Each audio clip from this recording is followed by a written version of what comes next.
Animal Crossing New Horizons has been long anticipated by a massive selection of gamers worldwide. The beloved franchise hasn't seen a proper new entry in 8 years when the Nintendo 3DS Animal Crossing New Leaf was released, making the demand for a new entry that much more intense. New Horizons isn't just meeting players' demand as a new entry, it's also making some seriously significant changes to the familiar formula the franchise has utilised since the beginning. Here are 5 things you need to know about Animal Crossing New Horizons.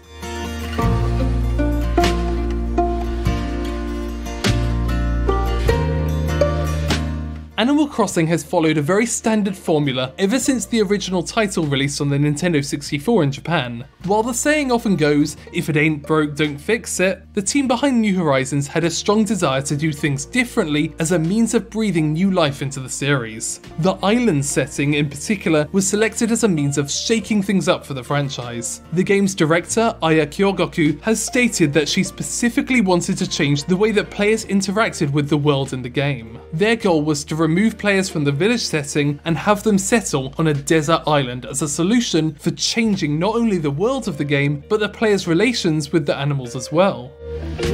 Animal Crossing New Horizons has not one, but 2 manga adaptations that were created to lead into the release of the game. The first is a 4-comma series titled Nook Tales by Cho Hanayo, which has been receiving an English translation on the official English Twitter account. It features Tom, Timmy and Tommy Nook explaining new elements in New Horizons with a silly punchline. The second adaptation is a serialized story by manga artist Minori Kato, focusing on a protagonist named Hana who is adjusting to life on a desert island. Although we can hope that this will one day get an English adaptation, it seems unlikely when you consider how many of Nintendo's other manga has gone unlocalized. A major addition to Animal Crossing New Horizons is the implementation of a second currency type called Nook Miles, which are gained by fulfilling tasks. The director has said that Nook Miles were added as a means of making the game more accessible to players whose first experience with the franchise was Animal Crossing Pocket Camp. She cites the different style of play posing difficulty for players used to the mobile game, and Nook Miles being implemented as a way of offering a different style. She also mentions that Nook Miles were developed as a way to make long-time players break habits, such as going for the most expensive fish and bugs, by providing a new different value to common critters.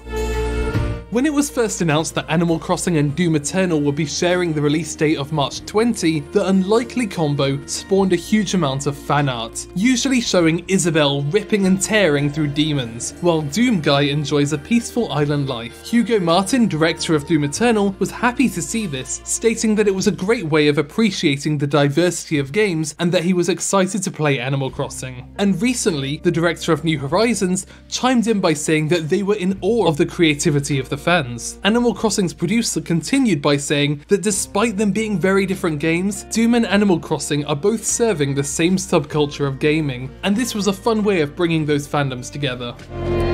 Tom Nook has been viewed as something of a loan shark by fans of the Animal Crossing franchise as long as anyone can remember. In 2003, he was even voted as one of the top villains in Nintendo Power magazine. But Animal Crossing's producer remarks that Tom Nook is a very caring, really great guy, and that his attitude about money isn't about greed, but responsibility, stating that Nook is an adult, so he's very careful about money. The director mirrors these sentiments, saying, quote, "Even if we borrow money from him and it takes time to pay him back, he never gets angry, he never gets mad." This line of thought shows through the game as well, as Tom Nook's overall demeanour feels a lot more friendly than previous games, just through his dialogue. Maybe we've all been too hard on the helpful raccoon after all.